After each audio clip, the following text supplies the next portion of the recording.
going to start with a theoretical framework. And my spin on transcultural memory and cosmopolitanism is a little different because for 20 years I worked in the museum business. The notion of intangible heritage is the idea that some history is not visible, making it much more vulnerable through time, to be lost through time. Unlike the texts, which we can hold in our hands and read, or the artwork, which we can measure and describe, or the buildings, which we can map and photograph to preserve, the intangible aspects of history must be passed down through memory, oral tradition, folk song, and folklore. Cities are fertile ground for finding these intangibles because they are composed of conflicting realities of various groups based upon their respective religions, ethnicities, classes, and origins. These realities are manifest as the groups compete for resources. One group's slum is another's gateway to opportunity. Cities are sites for the production of meaning. Postmodern people rush past and step over the ruins of the Roman past, for example, sometimes not even recognizing it. The majority of the world's people since 2005 now live in cities, and cities like Istanbul are considered megacities because of their ever-expanding human populations. The needs and tastes of the present are endangering the past before we even really understand it. Historic buildings and neighborhoods are demolished, taking with them clues or burying the essential stories under postmodern streets. Texts, the classic primary sources, actually only present fragments of the past, usually the stories told by elites. Over the past 30 years, beginning with South Asian historians, we have begun to ask the question, whose history? But there are multiple histories for every place, especially places with 7,000 to 8,000 years of human habitation, of different peoples coming and going. How best to elicit these meanings?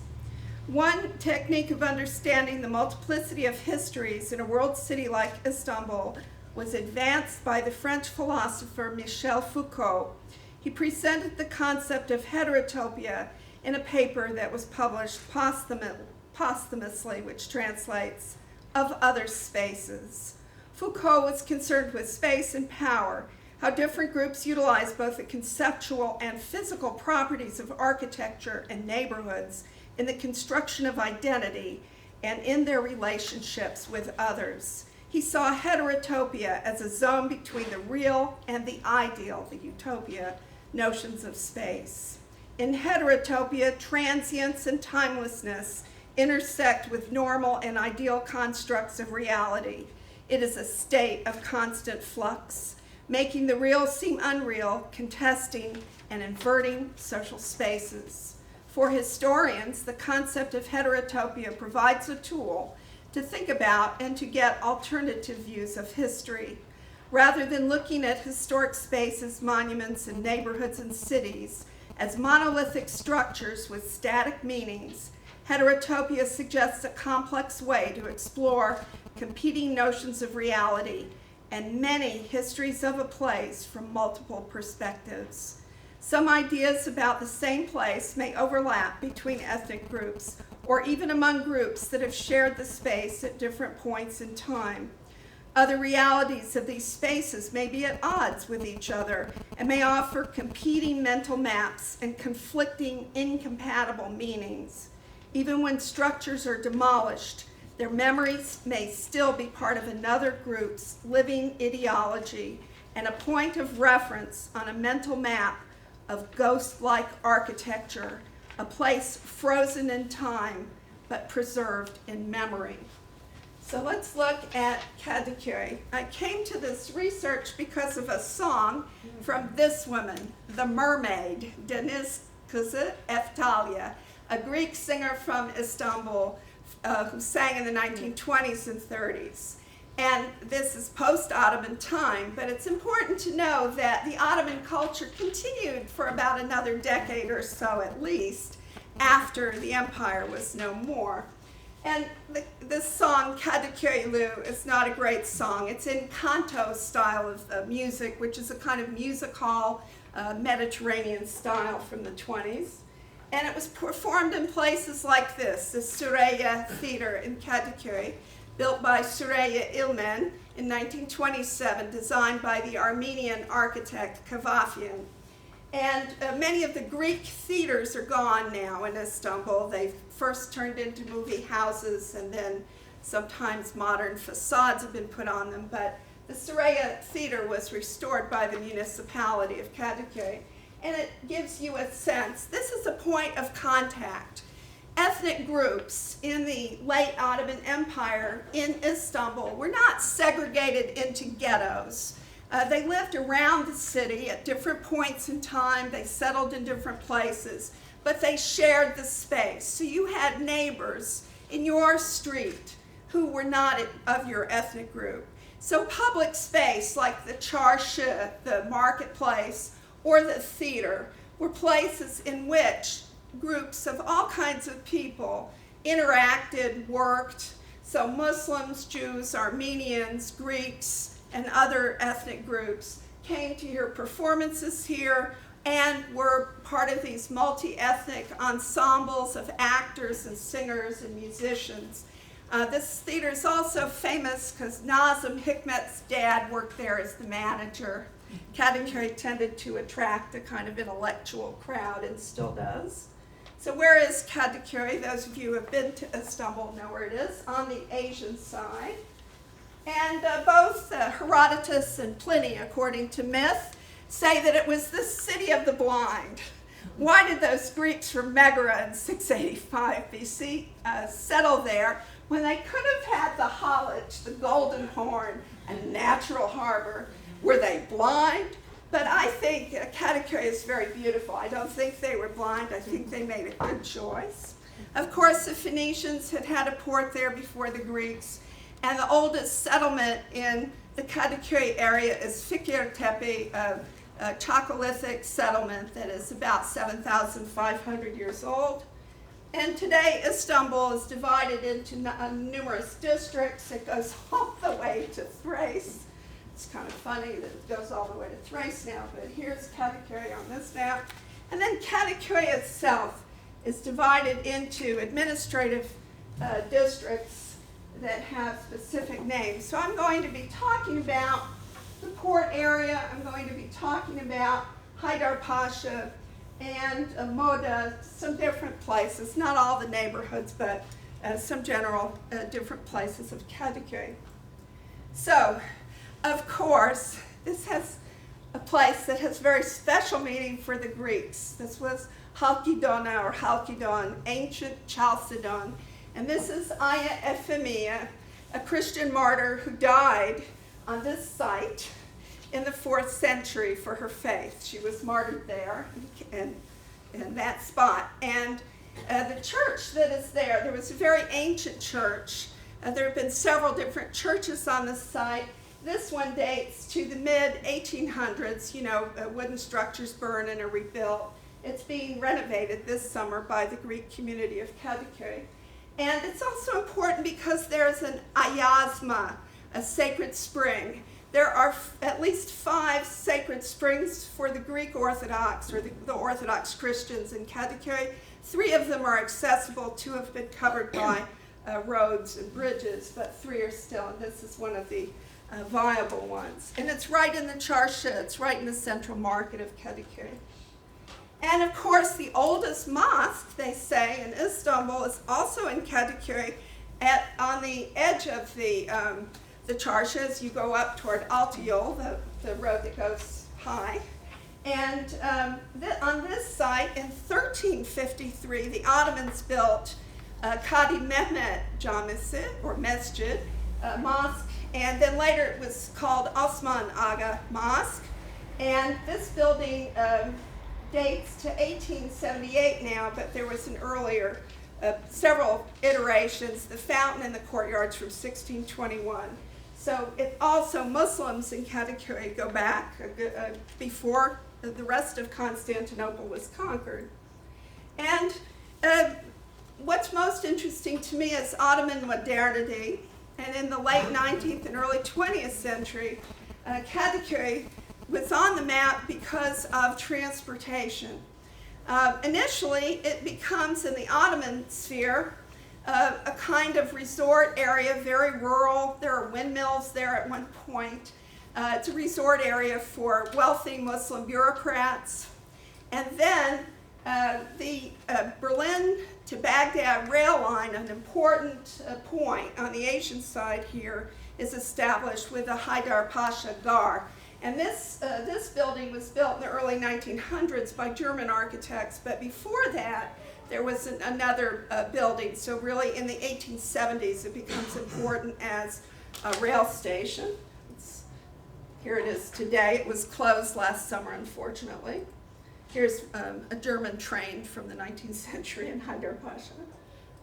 And then the ferry boats connected. This is a critical thing. 1837, steamboat transportation comes to Istanbul, and now bureaucrats, Ottoman bureaucrats and clerks and the rising bourgeoisie, the folks who work at the Ottoman Bank, can take boats across to work in Galata. They can go to Eminönü, cross the bridge, walk up to Galata to the bank very quickly. And in the 1850s, the types of boat technology improve. And so now some people start to live in Kadıköy as a kind of suburb of Istanbul, Asian suburb, but it still retains its quality as a holiday area. And then, of course, in '73 with the bridge, bus transportation becomes important. And here's some pictures of just what Kadıköy used to look like before all the people, 19th century pictures. And here's a current picture. And it's still very viable as a marketplace. And until I collect memoirs and city directories, and in memoirs of Muslims, people will write, who lived in Kadıköy, that they still heard Greek spoken in the market up through the 1950s. And today it's also a cultural venue, all kinds of music in the market, and some postmodern facades on buildings from the 1880s and 1890s when the market started to really develop. And part of this, if you've been to Athens, it looks like the Plaka with bars and restaurants and a couple tavernas. And sometimes you may hear Muslim Turkish musicians playing bouzouki's and you often hear Greek music. And some of the interiors of some of the shops have a historic look. And here's Armenian initials of somebody who built this building in 1883. And another old building. And initially, most of the summer residences were wooden, and they've all been replaced now. Up until 1980, you still would see some wooden yala or summer houses there, but mostly now they're gone. And this is Moda, so it's still, up until the 1960s, people would go there to swim and boat. It was a recreational area. Here's some bathing beauties from Turkey in those years. This is Suadiye, so this is still considered part of the Kadıköy administrative district. And okay, so now let's talk about the different ethnic groups. This is Aya Triada in Kadıköy, Holy Trinity, a Greek Orthodox Christian church.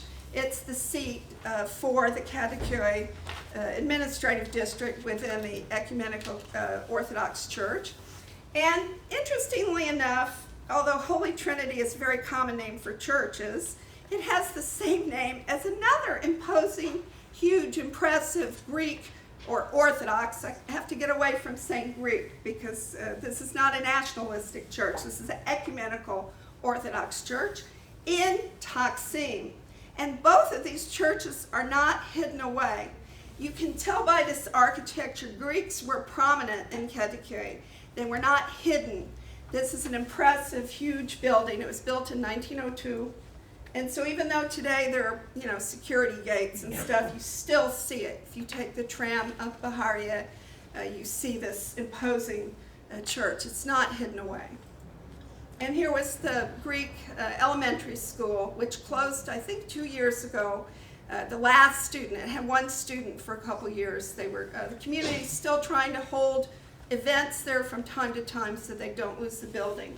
There were Greek schools, there were French schools. My cousin went to Saint Joseph in high school, French high school in Kadıkőy. So there were many different schools, Armenian schools. Now, this is a critical year, September, or this incident, September 1955. This was a terrible incident perpetrated by Menderes and his supporters, where actually supporters of Menderes were sent on buses around Istanbul with poles and kinds of crude weapons to attack supposedly the Greek shops. And this was started, also there was an association of a rumor that Ataturk's house in Salonika had been destroyed, but that was a bogus rumor. And this was really a political agenda of Menderes, who was one of the worst Turkish politicians ever, but democratically elected. And I won't go on. But anyway, after this, there was a lot of destruction, and many Greeks left Istanbul for the U.S. and Australia and mainland Greece and other places and this attack also, Jews and Armenians suffered because to uneducated people, the category gavur, it's not a nice word for non-Muslim. Gayri Muslimanlar is the good word, but they lump all non-Muslims together, so many minority people suffered. And then in '64, of course, Hellenes, people who had Greek citizenship but not Turkish citizenship, had to leave of another political incident. And I'm showing you Koço restaurant that was owned by a Greek family. It's in Moda. This was the Moda Beach Club, 1935, and this is the terrace of Koço. That's where the beach club was. And the Koço family left Istanbul in '64, and now Muslims own this. But there's an ayazma, a shrine to Saint Catherine. And so Muslims are maintaining the ayazma, the sacred spring, and the shrine to Saint Catherine in the basement of the restaurant all these years. And things were not always cheery and friendly between the ethnic groups. They were in competition. So Greeks and Jews, for example, were business partners. A Greek and a Jew financed the first ferry line coming to Kadıkőy. But they were also rivals. When the Jews wanted to build the Haydar Pasha synagogue, the Greeks opposed it. They wanted that piece of land to put the church on. And so Abdülhamid II intervened and granted the Jews the right to build this synagogue. And they named the synagogue with a funny Hebrew acronym that relates to Abdülhamid, Hemdat Yisrael. And people in Kadıkőy are still concerned about historic preservation. Most of the Greeks are left. There's still a small Greek community. There's still Armenian community. But as Greeks and Armenians and Jews were leaving, Alevis moved in. And Alevis have a special kind of Anatolian Islam. While it's Shia Islam, it's a heterodox Islam, and they're strongly secular. And so they have sort of preserved the value system that was in Kadıkőy from the non-Muslims, emphasis on education, hard work.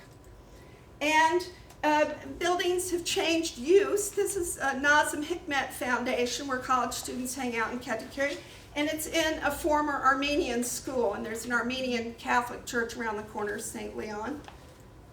And so, as a final concluding statement, I see the relationship of the different communities, Muslims included, as like brothers. Brothers sometimes are rivals, and they compete with each other and they fight. And other times they cooperate. And so there was a very lively dynamic. It wasn't all a utopia, but rather a heterotopia. Thank you. Thank you very much.